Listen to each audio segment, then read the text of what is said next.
Here are 3 stages of being a value content creator. We have the reporter, the teacher, and the mentor. In this video, I'll break down each stage, I'll share with you the content you can make at each stage, and I'll give you real-life examples of content creators and entrepreneurs who have utilized this model to grow their brand, before lastly giving you some actionable takeaways. So let's get started with the 3 stages. So the reporter stage, this is when we solve a problem for ourselves or someone we know. Once we have managed to solve that problem successfully, we can move on to the teacher stage. Teacher stage, we can teach people how we did it, or we can solve the bigger version of that problem. Usually it's both simultaneously, so we teach people how we solve the problem while solving the bigger version of that problem ourselves. I'll explain this idea of bigger version soon, so hold tight. And then lastly, the mentor stage, where we share who we've become having accomplished all that. Now, let's break down this idea of bigger version real quick. So let's say life. Life can be split up into 3 broad categories: health, wealth, and relationships. Now, under each of these broad categories, it can usually be split up into smaller categories. For example, under wealth, we can have entrepreneurship and investing. Obviously, there are more categories. I'm just choosing 2 to explain it on this diagram for the sake of simplicity. And then under entrepreneurship, we can split entrepreneurship up into many categories. For example, SMMA, building gyms, say. All right. So let's just use Alex Hormozi as an example here. So Alex Hormozi built gyms, successfully built gyms, and he can then start talking about the broader version of that problem, which is entrepreneurship. After he's successfully done entrepreneurship, he can start talking about wealth creation. After he's successfully done that, he can talk about life in general, and so on and so forth. So you can go broader and you can go up this ladder as you go forward. And usually you solve one problem while working on the others as well. So while you're busy helping others build gyms, say, you're working on entrepreneurship, you're working on wealth creation, you're working on learning about life. So that's what I mean. So when you teach people, you usually work on the bigger version of that problem simultaneously. So notice how when we go from left to right, there is an increasing amount of leverage, and usually it appeals to a broader audience. So as we go up here, there is increasing leverage the more broad we go, and as we go more broad, it appeals to a broader audience usually. All right, now the content you can make at each stage.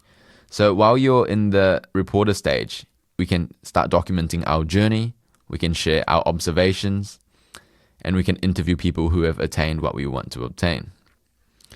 When we're in the teacher stage, we can share how I did it videos. So how I grew a TikTok to 34,000 followers, true story. Or how to do it. And I use how to do it when I am able to consistently replicate results. So if I can consistently turn my computer on and off, I can make a video on how to restart your computer. All right. And then at the end, once we've accomplished all that successfully, we can start getting interviewed and share the career and life advice. All right, let's go to some real life examples. Alex Hormozi. Alex Hormozi, if you don't know who he is, great business content. He started off leaving a corporate job to grow his gym. So that's the problem he solved. He successfully grew his gym. And then after that, he helped others grow their gyms in this company called Gym Launch, which he started up. And he made content to supplement that. After he successfully helped others grow their gyms, he went broader, more leverage, the bigger version of that problem, which is business in general. So he's now helping people grow their businesses with schoolandacquisition.com. And he's successful with that. So then occasionally he goes broad and he shares life advice and hops on different podcasts and so on and so forth. So if we go back to this model, successfully built gyms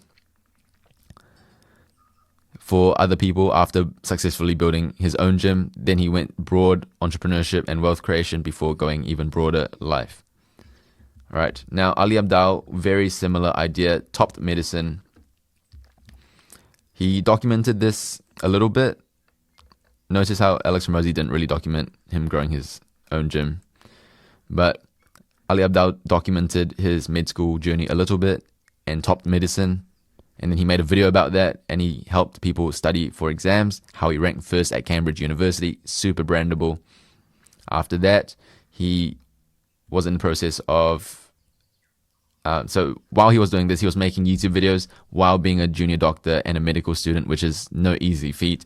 And then people started asking him, how are you so productive? So then he started making videos on productivity. So he was solving this problem while he was making videos about the lower leverage thing.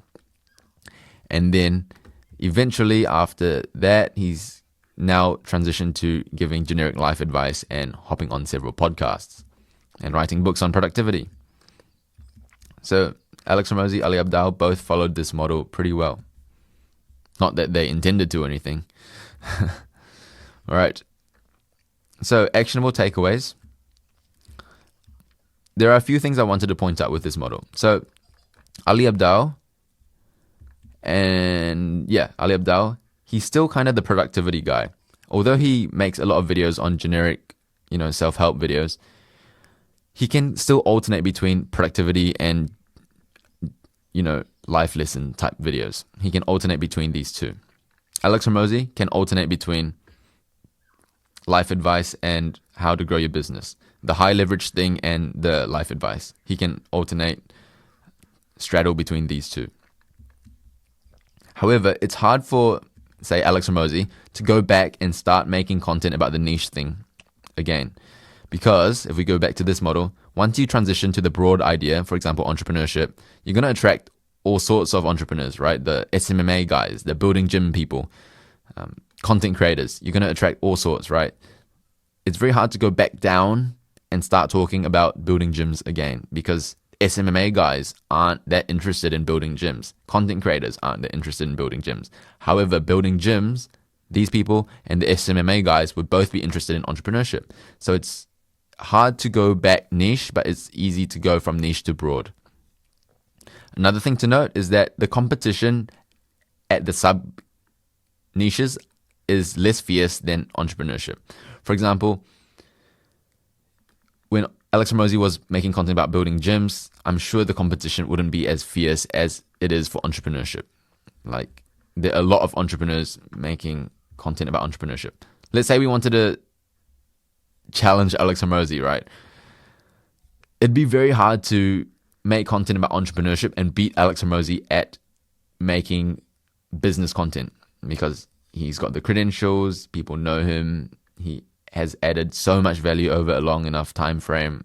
It'd be hard to compete with Alex Ramosi. However, if we were to compete with Alex Ramosi in terms of growing gyms, it'd be difficult as well, but it'd be easier than competing for generic entrepreneurship content. So that's why a lot of people start off quite niche to be a big fish in a small pond before growing from that and trying to be a big fish in a big pond. If you're a small fish initially, it's very hard to compete with the big fish in the big pond. If you're a small fish, it's a lot easier to compete with the other small fishes in the small pond where you can grow to become big.